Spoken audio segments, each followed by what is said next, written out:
Travel back in time to when Old Town was not so old. Over a century of change transformed this once thriving part of Lebanon, Missouri's culture as the seed for today's crossroads of the Ozarks. Of course, the reason why I got the name Old Town was that was the original city of Lebanon.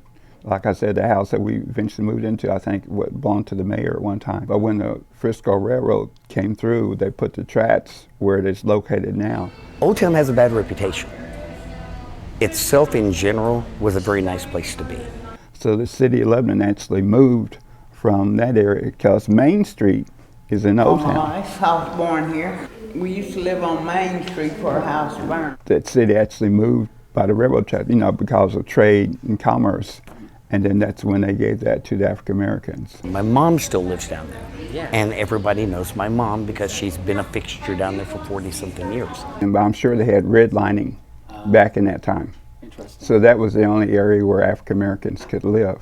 Redlining is when real estate agents would draw a red line on a map of the city, and African Americans could only live in that designated area. I do know for sure that when the Civil War, then the Union forces took this town. They took the black church here, the one where we're sitting here, that they made a horse stable out of it and a field office. Yes. And when they left, they burned everything, all the records, all of it, including the shell of the building was still here, and they put a new roof on it. Old Town was a very loving spot. It's a very hateful spot. You got the good and you got the bad. But it was a very beautiful culture because it wasn't about color, it was about where you lived. We come here to worship the Lord. And I don't care if you're pink, purple, or whatever color you are, you're welcome. When I was growing up down in Old Town, you had poor black people and white poor people, but you're all family because most of these people lived next door to each other for years and years and years. It wasn't like I said with those apartments, people move in, people move out. Back then, your family was the block you lived on. There's a misconception about the early date of this church because it was way before 1879. There were vacant houses available that the city had refurbished or whatever, but they basically forced people out of where they were. My grandfather lived in that house through my whole childhood, and basically they said, you either move or we condemn it and we take it from you. The church originated in a hay shed or a barn. They gathered. And it was founded by all runaway slaves. If you lived on St. Louis Street, everybody on St. Louis Street knew everybody on St. Louis Street. If you lived down McPhail Street, everybody on that street knew everybody. We had a rival church. We had a Baptist church, we had a Methodist church on the same street. Every couple of months, one would close and we'd have a giant service with both churches together. Yeah, they used to have a Methodist church up there, Mount Lebanon, but it closed down and it's just this church now here. That's how it used to be. And it's no longer like that. It's all separation now. They tear down all of our memories. There's memories that I have through my mother that I can't share with my daughter or my grandkids because it's gone. St. Bernard's was a fixture of this town. And I begged the city, I said, figure out how to put it under the guides of the Historical Society. Let's save it. They said, oh no, it's beyond repair, it's beyond repair. They're going to do the same thing with the old museum. They're going to tear it down. That's a part of our history. It was a store. That was the only black business. We never did have businesses, like there was no grocery stores or liquor stores. Well, there was a grocery store there on the corner, right across from where the W.T. Vernon School was. Vernon School was right up here on Main Street. Because, Brown versus Board of Education was in 1954.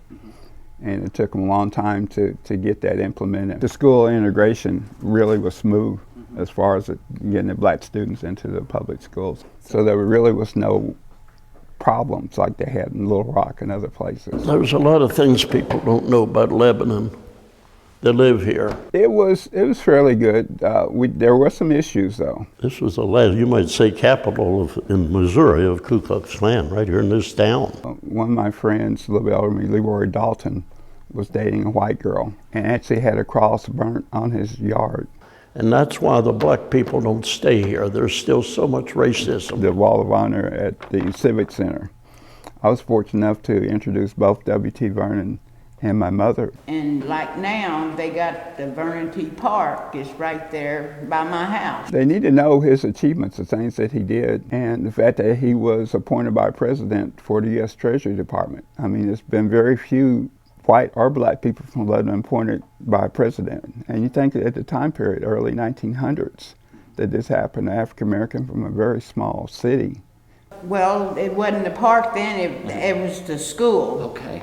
And then, I guess years after it burned and everything else, they made a park and stuff. And then years after that, they got rid of the park and moved it up there, and then they put them apartment buildings there. Black History Month, I mean, that's a perfect setting to do something to recognize African Americans. Our park, the Vernon T., they don't do nothing to it. You know, like it ain't no electricity in there, they don't fix the bathrooms up, they don't put all the stuff like they do Ashley Park and Boswell Park. We don't have all that stuff there, you know, for the kids like they do at the other parks. Diversity, the more they know, the better they're going to be. Like I tried to in my class, in my American history class, to put African American history as part of that. Which I think that's wrong.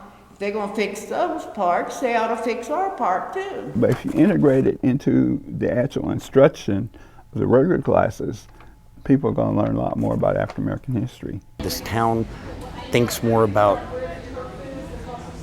the money than it does about the people.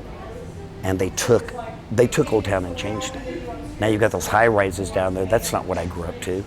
You know, you don't know these people. They're here today, gone tomorrow. Where people can have their little picnics up there when they want to, or their little dinners and things, where, you know, you can do it at Boswell and Ashley Park, but you can't do it there, because we got, maybe 3 picnic tables on the shelter house, and that's it. My grandfather and his brother and his sister, the majority of what is deemed as Old Town were owned by those 3. Yeah. Houses here, houses there. Orville Meacham, Frank Meacham, he was the mayor of Old Town. 6'5", 300 pounds, as gentle as a lamb. He was a very sweet person. Well, one thing, they need to know their history. They need to understand the sacrifices that our forefathers made as far as voting rights. You know, people were killed, people were lynched, and now we got a lot of Americans that don't vote, that don't get involved. That's the saddest part. If you have a town that has no history left, what's the point in having the town? It's join organizations, civil rights organizations, irregular organizations, and even the white organizations, you know, run for office, get involved and do things. Voter registration is very important. You look at what's going on with our government today, I think a lot more people are going to be voting next time than vote in 2016. That's why I'm running for mayor, because I'm tired of the history of this town being taken away from us.